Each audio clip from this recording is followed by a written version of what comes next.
One of the most hyped sets for the January 2025 wave is the Ahsoka's Jedi Interceptor.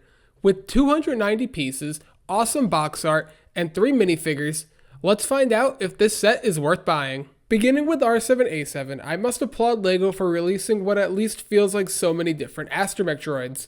The detail is nice, and it's what you would expect. The one thing is no back printing. LEGO only does this for R2-D2, and it's unfortunate that none of the other droids can get the same treatment. The price for the set isn't the best, so I'd at least expect LEGO to do a little bit more with this minifig. Ahsoka is back, and this set is based off of the Clone Wars show, so we have a much more accurate looking Ahsoka, notably seen with these smaller legs. She has her 2 lightsabers and excellent detail all around, even on her back. She has 2 face prints, one where she has a more calm or stoic look, and one when she looks as if she's ready for a fight. The Clone Wars Anakin is great. I love the detail with the robes, and his 2 facial expressions add the extra touch that fans are always looking for. Overall, I must say the minifigures are very good, but for nostalgia reasons, the original Clone Wars style minifigs will always hold a special place in my heart. The set included 3 numbered bags, a sticker sheet, and I was surprised that there were no paper bags included. I've been seeing them in a lot more LEGO sets, and I was expecting this to be my first experience with them, but apparently that's gonna have to wait. And here is the finished product, and at a first glance, this thing looks really nice, and one could argue that this is the best Jedi Interceptor LEGO has ever made. The cockpit and windscreen pieces are both printed and do look relatively nice, even though the white outline is more of a gray and the box render shows it as white, so that's unfortunate. The back uses these 2 curved larger corner pieces, and it really makes the whole thing come to life. The cockpit as a whole is very easy to move up and down, and if we place Ahsoka, we see that she has plenty of room inside. The control panel is a sticker, and that is a bit unfortunate as I would really like for these to be printed. Speaking of minifigures that can fit inside the set, our astromech droid has a designated spot. The gap on the wing is to place R7. When placing R7 on the Jedi Interceptor, it is a bit of a tight or snug fit, and sometimes it does require some finagling. I'm not the biggest fan of how the legs stick out a little too much, but if we flip the set over, we see that LEGO couldn't make where R7 sits any deeper, as this would have affected the way the Jedi Interceptor sits when displayed. If we flip the set around real quick, we can see some nice translucent blue pieces that are used for the thrusters. The wings are well orchestrated and are mirror images of each other. A ton of detail went into this. Along the wings, there are sticker pieces on both sides, and I love how they have a piece overlapping another one just to add a little more of an angle and that extra bit of detail. And speaking of stickers, on the flaps at the end of the wings, LEGO added stickers to the top and bottom, or to the front or back, however you want to look at it. Either way, it's phenomenal. And I don't know if it's just a me thing, but the underneath part of the sticker looks like carbon fiber. That was my first thought when I saw it, so I just thought that was pretty funny. And I do have to admit, this sticker design is out of this world. Underneath the wing flaps, there are a few great pieces that are used for ventilation, and I love the use of these. It just looks so clean. It's such a simple idea, but yet it looks so good. You have 2 very noticeable blasters at the front of the ship, and some smaller ones a few studs back. If we flip the set over, we see just how sturdy this set is, and we see the 2 very strong Technic connection points, and if we take off the wings right here, we can actually see how it is connected to the cockpit. It was a very satisfying build, it wasn't overly complicated, and putting the wings back on, you have to give it a little bit of force because sometimes the Technic pins aren't lining up. Like we see right here, I am struggling immensely.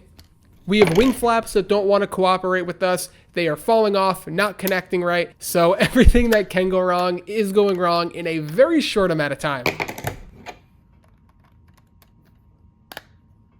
Finally, we have the set back together in one piece and we can keep moving along.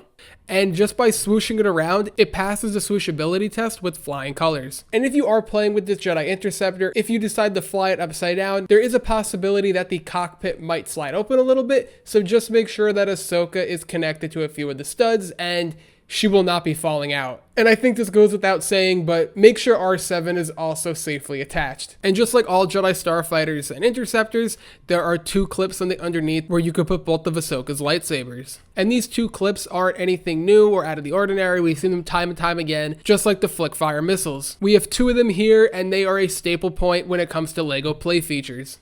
Comparing Ahsoka's Jedi Interceptor to some other sets, like with Jedi Bob Starfighter here, we can see that the width is very similar, but the length Jedi Bob Starfighter has it by a few studs. And now just for some fun with an X-Wing and TIE Fighter, the length with the X-Wing absolutely crushes the Interceptor, and the TIE Fighter a little bit better, but just so you guys can get some comparison on the size of this. So do I think this Ahsoka's Jedi Interceptor is worth $45?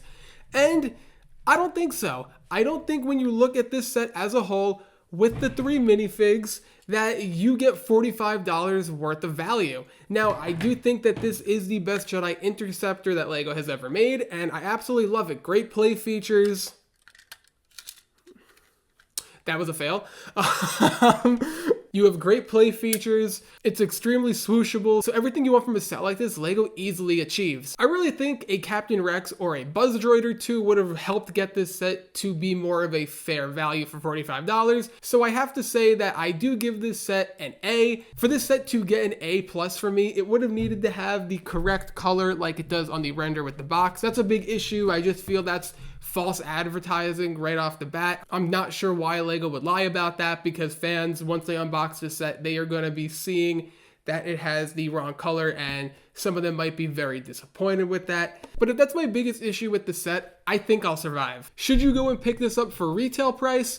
Unless you're the biggest Ahsoka fan like myself, I wouldn't be recommending picking it up for $45. I think you're much better off waiting a few months and maybe finding this for a discount of $35 or $40 instead of $45. But I do think, and now we're going to be looking a few months down the line with the May 4th gift with purchases to hit whatever price threshold you need to get all the GWPs. If you need another set to stack with your other ones to achieve that, this is a perfect set. You're not going to be mad once you finish this build saying, oh, I spent $45 on it.